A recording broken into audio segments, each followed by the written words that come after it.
국제학술대회라는 이름이 조금 새롭게 다가오는 것 같습니다. 저희가 이제 코로나를 지나면서 이 거리에 대한 감각이 새롭게 변했다는 생각이 계속 드는데, 이렇게 멀리 계신 세 분의 발표를 이렇게 좀 편안하게 들을 수 있다는 점에서 또 우리한테 진정한 의미의 국제학술대회가 아닌가라는 생각이 들고 있습니다.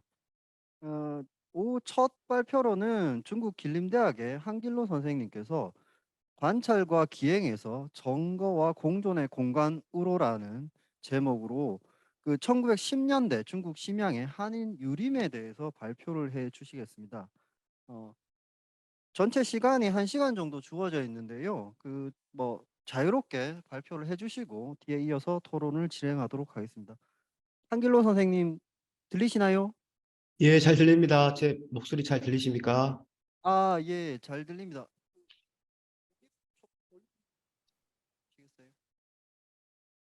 네, 선생님. 네, 그러면 그럼 제가 네, 예, 발표 부탁드리겠습니다. 네, 감사합니다. 네, 안녕하십니까? 예, 저는 길림대학에서 공부하고 있는 한길로라고 합니다. 어, 코로나 시국 때문에 부득이하게 이렇게 온라인상에서 인사드리게 되었습니다. 그럼에도 불구하고 최근에 제가 한인들 만나고 소통할 기회가 많이 없는데 이런 자리 마련해 주셔서 대단히 감사하게 생각하고 있습니다. 제가 오늘 발표한 주제는 학술지 자료집 62페이지부터 시작됩니다. 제목을 잠깐 소개해 주셨지만, 심양이라는 공간에 대해서 근대기에 어떤 이 공간에서 한인들이 어떤 생활을 했고 어떤 생각으로 해외에서 지냈으며 또 무슨 고뇌와 고민들을 하고 지냈을지 뭐 그런 개인적인 과제들을 과제와 학문적인 고민들을 본 발표를 통해 잠깐 드리겠습니다. 음, 혹시 제가 그 발표 자료를 공유해도 되겠습니까? 음? 네, 선생님. 예, 예. 그래서 지금 과거에 심양하면은 몇 가지 떠오르는 이미지들이 있습니다. 첫 번째로 63페이지에 보시면 제가 간단하게 지금까지 한국인에게 심양이 어떤 공간이었는지를 간단하게 좀 정리를 해봤는데요. 먼저 이곳은 그 과거 고조선과 고구려의 고토라는 인식이 가장 먼저 성립된 것 같습니다. 그리고 현재도 이곳에는 어, 고대 한민족의 흔적이 여전히 남아있는 예를 들면 고분이라든가 산성 이런 것들이 현재까지도 남아있는 그런 지역입니다. 이 지역에 대한 관심에 전기가 생긴 것은 아마 병자호란 이후인 것 같습니다. 병자호란 당시에 소현세자와 후에 효종이 되는 그 복림대군 그리고 김상원 그리고 이곳에서 순국한 사막사까지 해서 그런 인물들과 사건들로 인해서 심양에 대한 한국인의 인식은 민족적 분한과 또 과거 그 심양에서 순절했던 사막사에 대한 절의의 공간으로 많이 기억되는 것 같습니다. 그리고 18세기 이후 홍대원과 박지원 같은 실학자들에게는 청나라의 번성과 강대함을 증명하는 그런 공간이 되기도 했습니다. 그러다가 이제 20세기에 한인들의 이주가 본격적으로 시작됩니다. 그것은 뭐 여러분들도 잘 아시고 계시지만 1905년 일사득약 이후에 그 국난을 피해서 새로운 삶의 공간을 찾던 여러 조선 후기의 대한제국의 백성들이 삶의 공간을 선택한 곳이 요동 일대였고 심양 지역에도 점차 많은 사람들이 이주를 하게 됩니다. 그 최초에는 그 지금의 단동, 안동 지역으로 많이 이주가 되었고 그 이후에는 점점 더 내륙적으로 그리고 철도가 개통되면서 심양까지 심양을 찾는 사람들이 더 늘어나게 됩니다.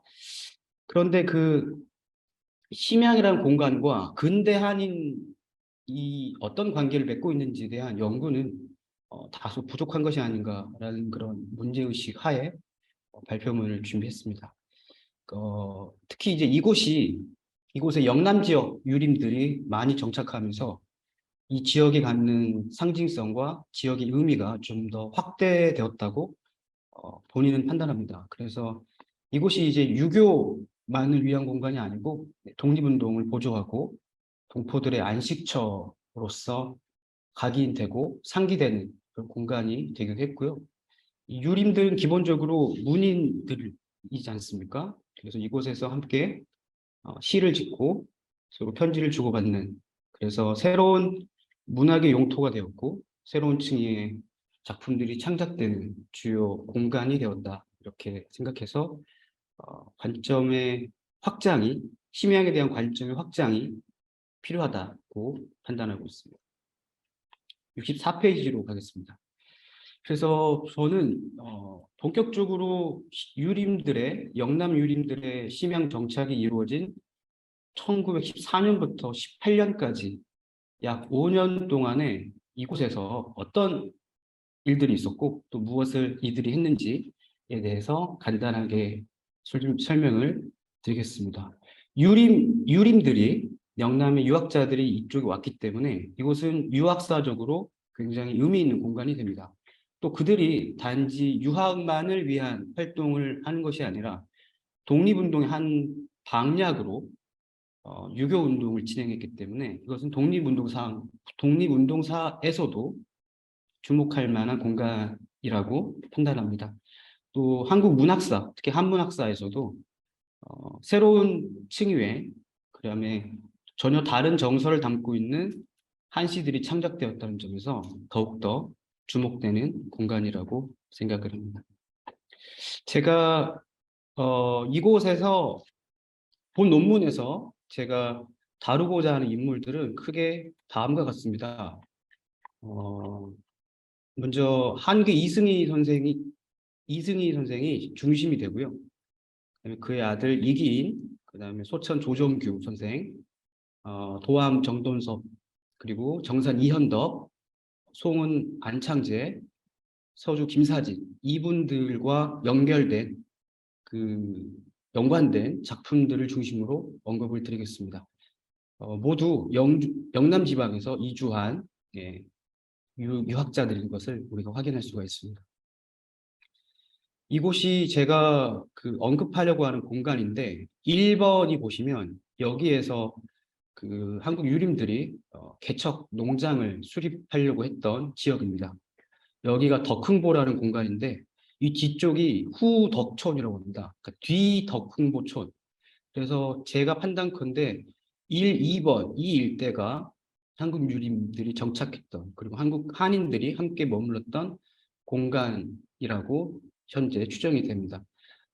위성사진을 보셔서 알 수 있겠지만 이쪽이 요하 강에 매우 가깝습니다. 그러다 보니까 수해에 대단히 취약한 환경에 놓여 있는 것을 저희가 발생할 수 있는데, 이들이 이곳을 떠나게 되는 중요한 계기도 역시 수해였다는 점 말씀을 드리겠습니다. 이곳이 실제 그곳이 머물렀던 덕흥보라고 하는 현재 공간입니다. 뒤쪽이 작은 마을이고요. 농지가 아주 광활하게 펼쳐져 있는 것을 제가 확인을 할 수 있었습니다. 사진에서 드러난 것처럼 이쪽 일대 전체가 수십 킬로미터가 다 이런 논밭으로 구성되어 있다고 상상하시면서 들어주시면 감사하겠습니다. 64페이지 하단을 제가 읽으면서 설명을 드리겠습니다. 북경 방문을 마친 이승희는 1914년부터 심양에 머물며 장기적인 점거를 준비하고 있었다. 이를 위해 이승희는 장남 이기인에게 편지를 보내 차남이죠. 모시고 있는 선담을 제외하고 그 나머지를 모두 팔아보내라는 명을 내리며 심양 이주 계획을 구체화했습니다. 조정규 역시 집 재산을 정리하고 전민 30여 사람을 모아 쟁기를 들쳐매고 나귀와 송아지를 몰아 기차에 싣고 목적지인 심양에 도착하게 됩니다. 이 사이 당시 현지에 머물고 있던 유림은 구체적인 장소를 낙점하기 위해 준비했습니다. 이에 심양에는 인근의 유림과 국내에서 이주한 유림이 삼삼오오 집결하였고 마침내 이들은 심양 서부의 묘중현 덕흥보로 향합니다.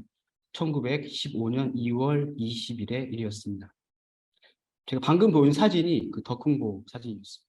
그래서 이승희를 중심으로 영남에서 이미 이주했던 유림들과 새롭게 국내에서 이주한 유림들이 함께 모여서 덕흥보라는 공간으로 향하고 있었습니다.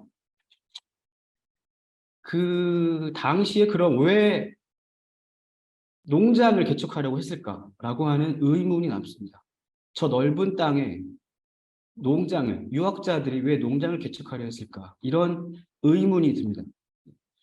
당시 이주 한인들의 생활은 소나 말 같은 상황의 연속으로 평가될 만큼 참혹했다고 합니다. 1913년 서간도를 방문한 조정규가 이주 한인들이 송장이 되어 땅강아지나 개미의 먹이가 되고 마는 상황에 놓여 있음을 보고 서둘러 가재를 정리하여 이듬해 심양에 당도한 것도 이와 연결이 됩니다. 이승희에게 포착된 한인들의 상황 역시 크게 다르지 않았습니다. 그들은 이내 빈곤하고 전폐하여 사람의 형상을 이루지 못하고 거듭 민족의 장애가 많아 토착할 길이 없어 이따금 길가에서 한탄하며 소리를 지르기도 하고 석시의 시를 부르고 담조의 탄식을 품는다라며 애통했습니다. 즉 한인들과 함께할 공동체를 구축하는 것은 그들에게 매우 다급한 심의였고 당시 심양은 이를 해결하기에 적합한 공간으로 낙점되었습니다. 그러니까 제가 말씀드리려고 하는 취지는 유림 공동체, 단지 유림들의 어떤 자기 의지를 실현하고자 만든 공동체가 아니라 한인들과 함께 한인들의 처우를 개선하는 의미에서 그들의 안정된 거주를 위해서 심양의 농장 개척을 시작했다라는 말씀을 드리려고 합니다. 이 땅이 대략 여의도 3분의 2에 해당되는 크기라고 합니다. 처음에는 좀 작은 규모로 정착지를 낙점을 했는데 국내에서 또 현지에서 여러 유림 세력들이 결집을 하면서 좀 더 그 규모가 커졌다고 이승희가 밝히기도 했습니다. 자, 여기에 대한 구체적인 내용들은 한계 유고, 이승희의 유고에는 아주 가볍게 발견이 됩니다.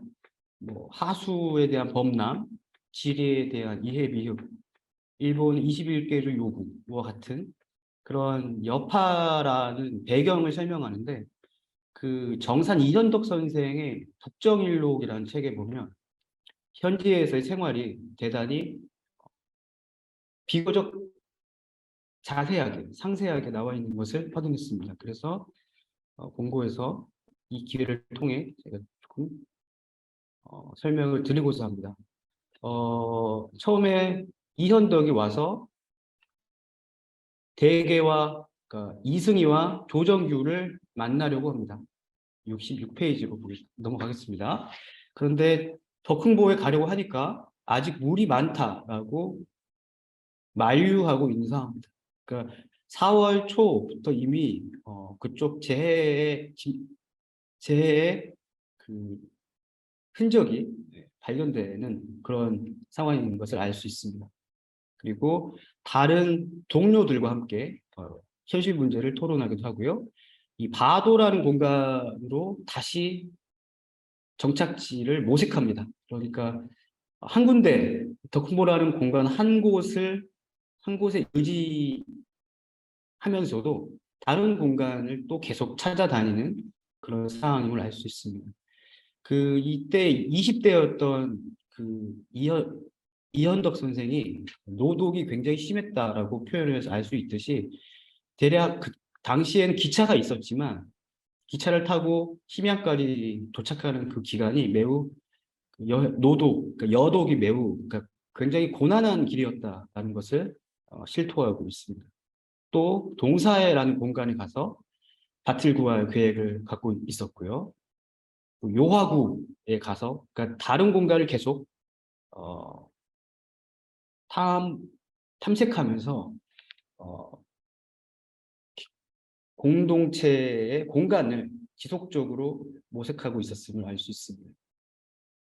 이때 중간에 일본의 21개조 만몽 조약이라는 게 체결이 되면서 난리가 발생합니다. 그래서 이때 그 자본금을 농장 자본금을 모두 도둑에게 도난을 당하는 사고가 발생하면서 이 덕흥보에서의 경영 정착이 더욱더 힘들어지는 그런 일이 발생합니다. 그 다음에 결국 땅을 매매하기 때문에 지주, 땅 주인과 만나야 하는데요. 여기 보시면 지주와 소개인과 함께 만나서 경계를 다시 정하고 서로 술을 마시면서 매우 즐겁게 보냈다라는 그런 내용들이 존재합니다. 그러니까 현지인과의 접촉과 교류 역시 피할 수가 없었다라는 점을 이 기록을 통해 우리가 알 수 있습니다. 67페이지로 가겠습니다. 중간에 곡부로 이거하는 계획까지 세워봅니다. 그 심양에서의 생활이 대단히 난항에 빠져 있었기 때문에 공자교와 연결되어 있는 곡부로 넘어가서 함께 그곳에서 살아갈 생각을 했습니다만 이 역시 실패로 돌아갔습니다. 결국에는 허무하게 이 덕흥보에서의 사업이 실패합니다. 그러면서 그 많은 유림들이 실망을 하고 이리저리 다시 흩어지는 그런 현상이 발생하는데요. 그래서 큰 홍수가 되어 있어서 이승이 또한 어떻게 해야 할지 모르겠다라는 그런 깊은 고민을 토로하기도 합니다. 그래도 동지들의 지기를 믿고 계속 앞으로 나아가려고 하는 그런 태도를 보여주고 있습니다. 이승희의 발언처럼 이들은 마지막까지 천명과 지기를 상기하며 고통스러운 현실을 타개하려 안간힘을 쓰고 있었습니다. 그러나 구심점과 같았던 70세 이승희가 1916년 2월에 서거함으로써 심양 일대 유림의 결집력이 약해졌고요. 그간의 노력들도 사실상 물거품이 되고 맙니다. 정돈섭이 관련 기록에서 언급한 것처럼 이승희의 서거로 인해 머물던 동지들이 낙낙한 듯 아주 실망한 듯 단합하기 어려운 상황으로 전개되고 있었다라고 정돈섭이 표현하고 있습니다. 이승희 사후에는 조정규와 김사진, 정돈섭과 같은 사람들이 이승희의 유지를 이어서 계속 이 심양 정착을 시도합니다. 68페이지로 넘어가겠습니다. 그들은 마삼과 사망자, 왕가항, 사하, 동둔, 서공보, 황고등 같은 각 지역들을 누비면서 땅을 보고 또 수세를 보고 지리적인 이점과 단점을 확인하는 일들을 반복합니다. 그런데 여기에서 중요한 것은 이 좁은 땅으로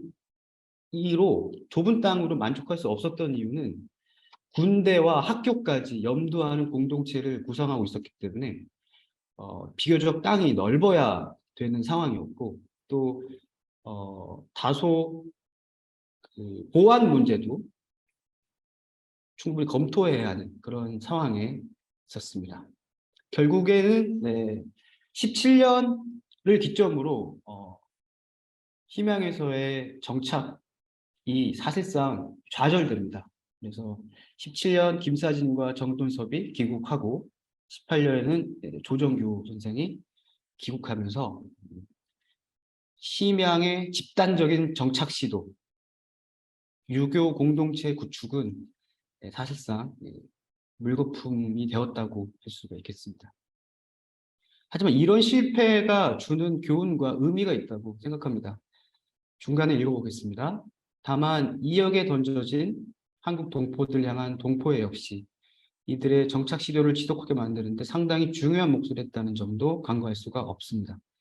가재를 정리하고 선역을 등진 채 노구를 이끌고 찾아온 이곳의 유림은 이민자들의 애환과 갓난한 삶을 지켜보던 관찰자이면서 동시에 당사자였습니다. 그리고 그들은 이를 해결할 수 있는 유일한 지식 집단이었기에 민중들의 기대는 상당했을 것입니다. 그러나 자신들의 상황 역시 나라도 없고 집도 없는 자신은 누구인가를 모르며 중화를 향해 우민이 되었다가 하룻밤의 광풍으로 천지가 변하여 칠척단신의 몸만 남은 상황이었습니다. 그럼에도 그들 눈에 밟히는 것은 살 곳을 잃은 채 지독한 가난으로 누구도 웃을 수 없는 동포들의 현실이었습니다. 요컨대 이들의 그 심양 정착이 지나치게 독립운동과 유교운동 여기에 방점이 찍혀 있다는 판단이 듭니다. 그것도 이들의 심양 정착 목표에 있어서 대단히 중요한 한 축을 이루지만 그 현지 동포들의 현실 개선, 안정을 위하려고 하는 그러한 내심의 태도 역시 정착을 지속하게 만드는, 정착을 더욱더 염원하게 만드는 중요한 내적 동기자 배경이 되었다. 이렇게 판단하고 있습니다. 이번에는 3장입니다. 3장에서는 한시를 통해서 어떤 내면을 토로했는지, 또 이들 내면에는 어떤 복잡하고 다단한 감정들이 혼재되어 있고 또 착종되어 있는지 한번 같이 살펴봤으면 합니다. 69페이지로 넘어가겠습니다. 제가 전공이 이제 한문학을 전공했기 때문에 특히 이제 근대기 한문학을 전공했기 때문에 이 시기 한문학을 어떻게 규명하고 또 어떤 자세와 어떤 시각으로 살펴보고 또 어떤 규정을 통해서 유의미한 논의를 이끌어낼까라고 하는 것이 저한테 계속된 과제이고 또 제가 계속 지속적으로 견지하고 있는 문제의식 중에 하나인데 보통 근대의 국문이 한글이 국문이 되면서 한자로 쓰여진 여러 작품들에 대해서 다소 경시하거나 또 크게 주목하지 않는 그런 풍토가 조금 있다고 생각이 듭니다. 그래서 저는 이 20세기 이들이 작성한 여러 한문학 작품, 그중에 한시, 기행문, 편지, 제문, 뭐 여러 다양한 장르 작품들이 이 시기에만 나타나는 한문학사에서 유례가 없는 매우 특수한 현상과 특수한 내용과 매우 다른 층위의 작품들이 많이 창작되었기 때문에 이 공간에서 창작된 여러 작품들을 조금 주목할 필요가 있다. 이렇게 판단하고 있습니다. 결국 이들의 작품을 통해서 한국 한문학의 영토가, 문학의 영토가 확장되었다라고 저는 판단을 합니다. 그럼 어떤 것들이 가장 주목되는지에 대해서 말씀드리겠습니다. 첫 번째는 이산 문학의 면모입니다.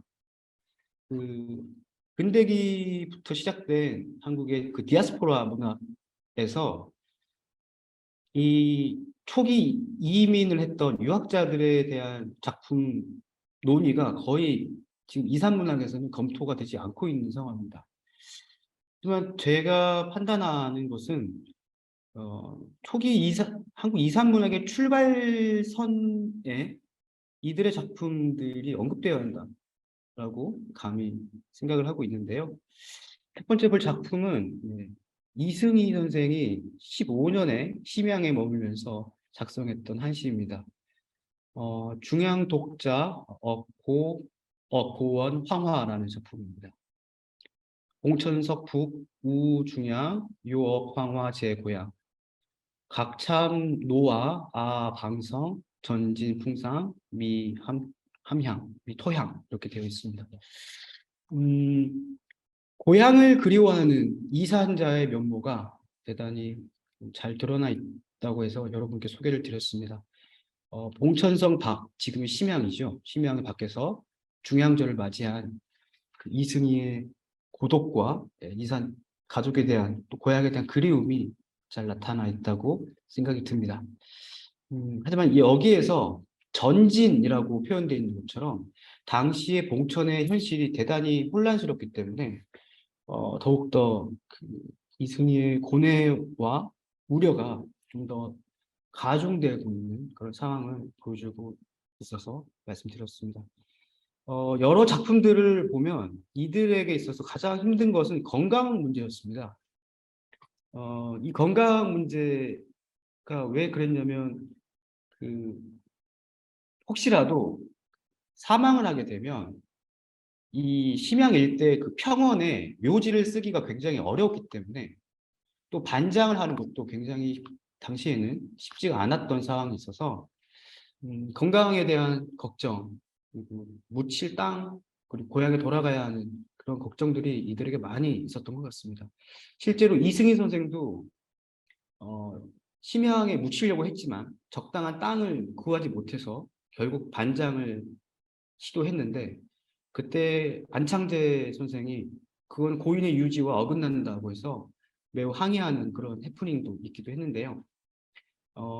여하간 이들 한인 이주 유림들에게 건강 문제 역시 대단히 고민을 가중시키는, 그리고 홀로 남겨진, 이역에 홀로 남겨진 이들의 향수 그리고 고뇌를 배가하는 주요 원인 중에 하나였다고 생각이 됩니다. 70페이지로 가겠습니다. 병중소해라는 작품인데요. 예, 중간에 보시면 독재 편린 이혁신이라고 되어 있습니다. 홀로 이런 이역에 머물러 있는 자신의 그런 가련한 자신의 신세를 한탄하고 있고요. 가운데 보시면 백빈이라는 단어가 등장합니다. 상투적인 의미에서의 가난이 아니라 현실적인 가난을 그대로 보여주고 있는 시어로 선택되었다고 생각됩니다. 네. 그 두 번째로 주목되는 그 시들은 서로 주고받는 뭐 증시, 별시, 증별시, 수창시 이런 시들이 조선에서 아니 당시 한국에서 창작된 그런 작품들과는 좀 더 다른 층위의 정서를 담고 있어서 주목이 되는 지점 중 하나입니다. 본 시는 약 한 20년 만에 이승희 선생을 만난 정산 이현덕 선생이 이승희를 만나고 나서 시를 올리는 그런 내용을 담고 있습니다. 10년 동안의 세월을 만리산에 두고 계셨구나라고 했었죠. 그 이현덕이 스스로 밝힌 것처럼 이동을 한다는 게 굉장히 힘들기 때문에 10년 동안 북만주와 남만주를 오갔던 이승희에 대한 걱정과 또 존경의 의미를 담고 있습니다. 마지막에 보면 죽음이 닥치더라도 이 마음이 남아 있는, 그래서 성교를 부지할 것입니다. 이런 시어를 통해서 무한한 존경과 동지감, 동질감, 동지의식을 표출하고 있는 작품입니다. 71페이지로 가겠습니다. 그리고 수창시도 좀 같습니다.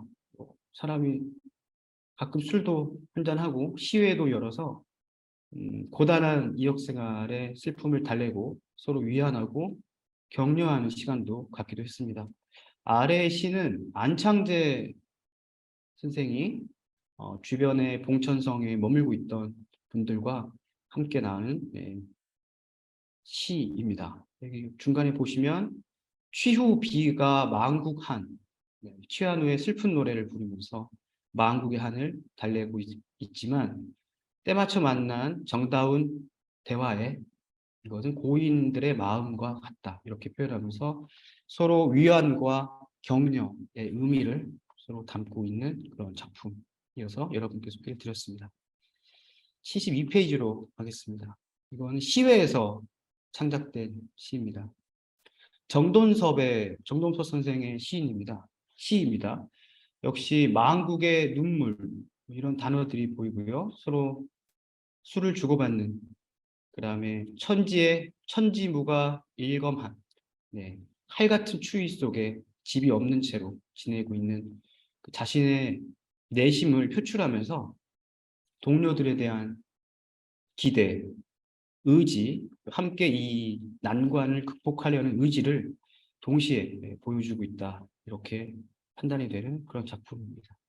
그리고 여기에서는 그 한국과 중국의 문인들이 또 서로 대화하고 교류하는 흔적도 발견이 되는데 이건 역시 전 시기에서는 발견되지 않았던 어, 그런 새로운 정감을 담고 있는 작품입니다.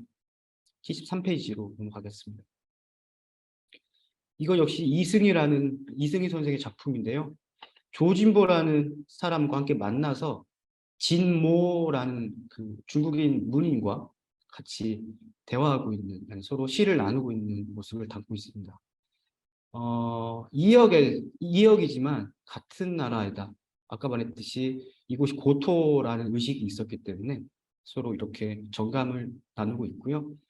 서로 고인이다. 같은 처지에 놓인 옛사람이다. 라는 그 시어를 통해서 동질감을 표현하고 있는. 그래서 함께 묘순의 신하가 되기를 기대해 봅니다. 이런 시를 나누면서 어, 자기의 가슴에 있는 말들을 외국인 중국인에게 이 시를 통해서 표출하고 있는 그런 면모를, 그런 당시의 상황을 예측할 수 있는 그런 작품이라서 소개를 해보았습니다. 아래 시는 김사진 시인데요. 역시 주변에 가명구란 사람과 함께 어울리면서 자신의 고뇌를 토로하고 공감을 표시하는 그런 내용을 담고 있습니다. 자, 그래서 결론적으로 넘어가겠습니다. 75페이지로 넘어가겠습니다. 결국 그 심양에서 이렇게 독립운동, 유교 공동체 모색, 또 시를 주고받았던 이 사람들의 그럼 어떤 유산을 남겨져 있는가라고 하는 문제가 남습니다. 첫 번째는 한중 유림의 합작과 협력의 기초를 이곳에서 마련했다는 점이 이곳이 주는 유의미한 의미, 유의미한 결과라고 생각을 합니다. 이것이 있었기 때문에 해산 이상규나 진안 이병헌의 국내 공교 운동이 있었고 3.1운동 이후 심산 선생이 상해로 넘어갔을 때 그때도 공교회 인사들과 친밀하게 교류할 수 있었던 것이 바로 이 심양에서 기초를 닦았기 때문이라고 생각을 합니다. 두 번째는 한국 한시 전통의 맥락을 계승한 공간이 으로서 심양을 우리가 주목할 필요가 있지 않나라고 생각이 듭니다. 그리고 세 번째로는 이곳에서 중화민국과의 문인들과 서로 교류하면서 대한제국 이후, 그러니까 청일전쟁 이후에 끊겨있던 한인 민간 네트워크를 이들이 연결하고 다시 재개했다는 그런 의미가 있는 지역이라고 생각을 합니다. 그래서 이곳에 좀 더 새로운 시각으로 접근하고 응시해야 할 필요성이 있다. 이렇게 말씀드립니다. 긴 시간 말씀드렸습니다. 이상입니다.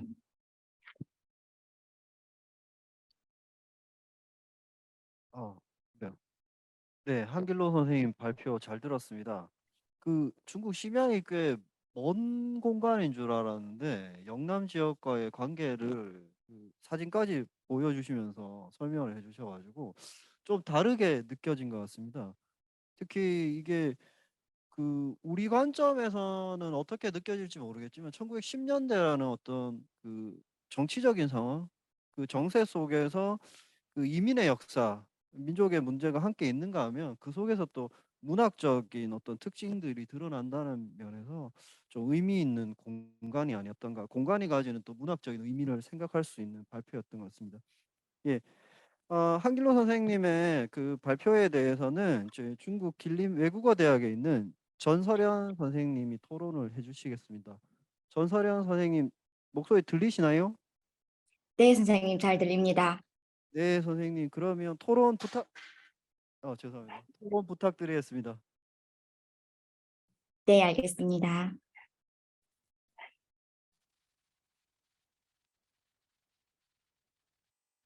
네. 안녕하십니까. 금방 소개를 받은 전설련이라고 합니다. 제 토론문은 자료집 79쪽에 있고요. 한길로 선생님을 항상 제가 글로만 뵙다가 이렇게 실물을 만나 뵙게 되어서 굉장히 반갑습니다.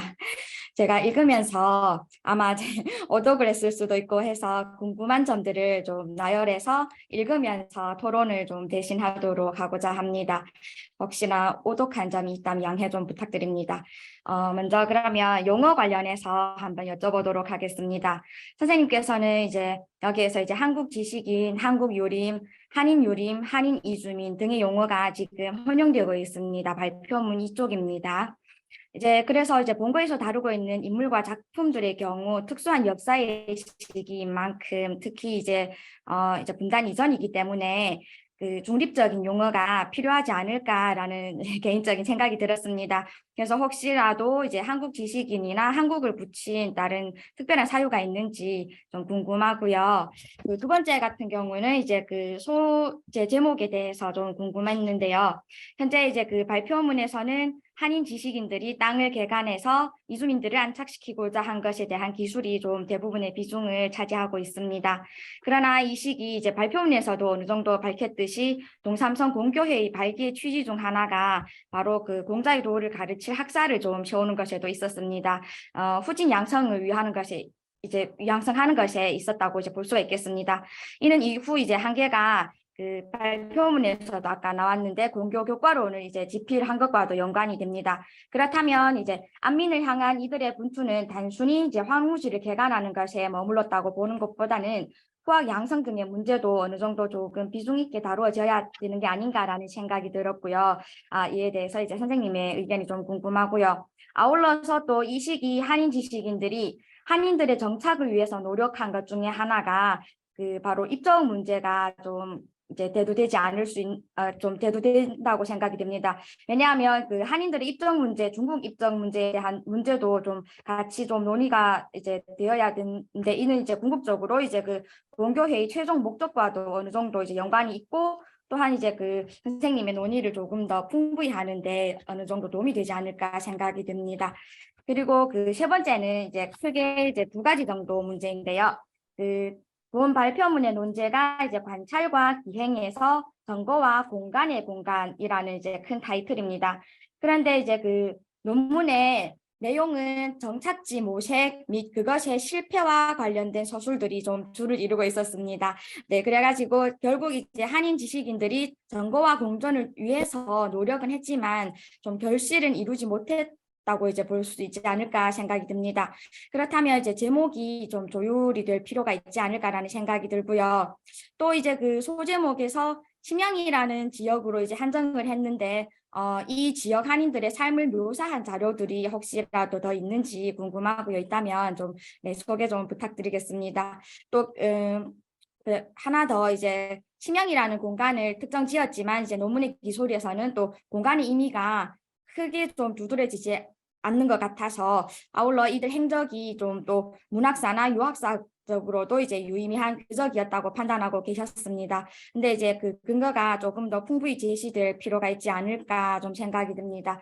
왜냐하면 문학 공간 같은 경우는 사행록과는 달리 사행록 같은 경우는 정해진 노정을 따라서 이제 행해졌기 때문에 노정이 굉장히 단일했다고 볼 수가 있다면 특히 이제 망명문학이나 선생님께서 지금 이제 발표문에서 언급하신 이러한 문학들은 그 굉장히 이제 공간적인 의미에서 문학 공간을 확대했다는 측면에서 좀 의미가 있는데 조금 더 이 부분을 조금 더 비중 있게 다루신다면 더욱 흥미로운 논의가 되지 않을까 네 그런 생각이 듭니다. 그리고 아까 굉장히 사소한 문제인데 그 72쪽인가 그 진생과 함께 논한다라는 한시가 있었던 것 같은데 아마 한 개의 시로 보입니다. 진생은 아마 진환장이 아닌가라는 생각이 듭니다. 왜냐하면 공교회 그때 당시 진환장이 간사로 활동했기 때문에 예, 요거는 아주 사소한 문제라서 의견을 드리는 것이고 제가 혹시라도 오똑한 면이 있다면 선생님께서 많은 양해를 부탁드립니다. 그리고 저희 토론은 여기까지 하도록 하겠습니다. 네, 감사합니다. 네. 네, 전소련 선생님이 그 용어 얘기부터 사소하다고 말씀하셨는데 그 꼼꼼하게 살펴주신 것 같습니다. 여기에 대해서 한길호 선생님 그 답변을 좀 부탁드리겠습니다. 예, 되게 부족한 글인데 예, 꼼꼼하게 또 잘 읽어주시고 탁견을 저한테 주셔서 예, 많은 배움 또 얻어갑니다. 근데 저도 전 선생님을 논문이나 책을 통해서 보다가 직접 또 뵈니까 영광스럽고 좋습니다. 예. 첫 번째 용어의 문제부터 네, 제가 저희 입장을 간단히 설명을 드리겠습니다. 어, 예, 말씀 주신 것처럼 여러 용어들이 다소 혼재되어 있는 상황이지 않습니까? 이것은 제가 좀 정제되지 못한 저의 불민의 소치라고 생각을 하는데요. 제가 한국 그리고 한인 이쪽에 많이 언급이 나왔던 거는 이제 조선이 망했기 때문에 대한제국이 망했기 때문에 스스로를 한인으로밖에 규정할 수 없는 이 사람들의 고뇌와 그리고 그런 범민들이 그래서 동삼성 한인 공교회라고 말하자 조직을 했지 않습니까? 결국 이제 한인이라는 이 규정 속에도 대단히 많은 고민들이 있었을 것이다 라고 생각하면서 한국도 이것도 이제 대한제국과 연결되는 그런 맥락에서 사용이 됐는데 조금 더 보충해서 정밀한 정제된 아니 확고한 의미를 담은 용어가 필요한 건 사실입니다. 제가 지금 고민하는 것은 이들을 어떻게 규정할 것인가라고 하는 그런 문제가 있는데 저는 만주에 머물렀던 제만유림 이 정도로 규결하는 것이 어떨까라고 생각이 드는데요. 종종 이분들을 이제 망명유림이다, 망명했다, 서간도로 망명했다, 만주로 망명했다 이런 용어들이 자주 좀 사용되는 측면이 있는데 망명의 실제의 조건과 망명을 구성하는 여러 요인 중에는 가장 중요한 것이 그 해당 국가의 승인과 보호가 있어야 우리가 망명이라고 할 수 있는 거 아니겠습니까? 예를 들면 김옥균의 일본 망명 이런 것들이 대표적인 예라고 할 수 있는데 이분들이 이 주를 망명이라고 규정할 수 있는지에 대해서는 저는 조금 회의적이고요. 망명이라고 규정한다면 대단히 정치적 사상적 성격으로 치우칠 수 있기 때문에 단순히 제만유림 혹은 만주 이주유림 이런 식으로 정리를 하는 것이 어떨까 이런 개인적인 생각이었습니다. 그 다음에 이제 입적 문제가 있는데 대단히 이것도 복잡하지 않습니까? 당시에 일본이 또 만주 지역으로 진출을 많이 있었기 때문에 당시 한인들은 그러니까 중국 정부와 그리고 일본 사이에서 굉장히 어려웠던 측면이 있는데 잠깐 참고 자료 하나만 더 제가 설명을 하나 드리겠습니다.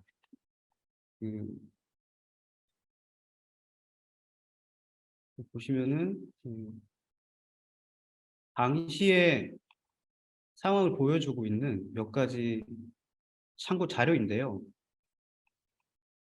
이게 이제 석주 이상룡이 경학사를 세우면서 작은 것은 죽이고 큰 것을 살리자라고 이야기를 했습니다. 이 의미는 작은 것은 머리를 자르고 만주족의 옷을 입는 것, 큰 것은 민족의 정체성인데 이승희는 입적을 해야 한다라는 입장이었습니다. 땅을 구매하고 땅을 빌려야 하기 때문에 입적을 해야 하는데 유교적인 외형을 유지하는 방법으로 사용한 게 공교운동이었죠. 그래서 진안장과 만나서 이 논의를 많이 계속합니다.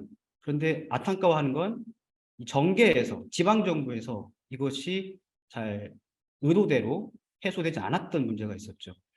안효재 선생이 이석영을 만나서 실망했다는 내용이 나오는데 역시 치발역복 이것이 그러니까 이승이나 이런 유림들의 입장에서는 이 치발과 역복을 하지 않는 입적 이것을 요구했던 그런 문제가 좀 있었다라고 말씀을 좀 드려야 할 것 같습니다. 결론을 말씀드리자면 이승희 선생 중심이 된 이 심양에 머물렀던 유림들은 머리를 깎지 않고 전통적인 유교 옷을 계속 입은 채로 중국에 입적하는 것을 염두하고 있었다. 이렇게 말씀을 좀 드리고 싶습니다. 그다음에 이 공교 교과로는 북경에 가서 직접 그 공교회 사람들에게 주는 그 작품이었지 않습니까? 맞습니다. 예. 그러니까 이들 공동체가 넓은 땅이 필요했던 이유가 교육, 군사, 병농 일치를 이루려고 하는 이상이 있었기 때문에 네, 그것도 매우 중요합니다만 제가 본고에서는 좀 짧게 이렇게 논의를 드렸습니다. 말씀해 주신 것처럼 교육, 그러니까 학교, 교사, 그러니까 학교 건물, 그다음에 군대, 병농 일치를 하자. 그래서 공간이 필요하다. 그래서 심양에 가자. 이런 논의가 동삼성 시무 사이 거기에 보면 발견될 수 있었던 것 같습니다. 끝으로 말씀해 주신 게 이제 진생이 진원장이지 않느냐 뭐 이렇게 의견을 주셨는데 이때 진원장은 그 광동 지역에 있어 가지고 네, 지금 이 시는 봉천 지역에서 작성된 거기 때문에 진원장은 또 진생이라고 했던 사례가 없습니다. 예, 진중원이라고 많이 했기 때문에 이건 그냥 야인으로 살고 있던 진모 씨가 아닌가. 예, 저의 짧은 소견입니다. 예, 이상입니다. 네.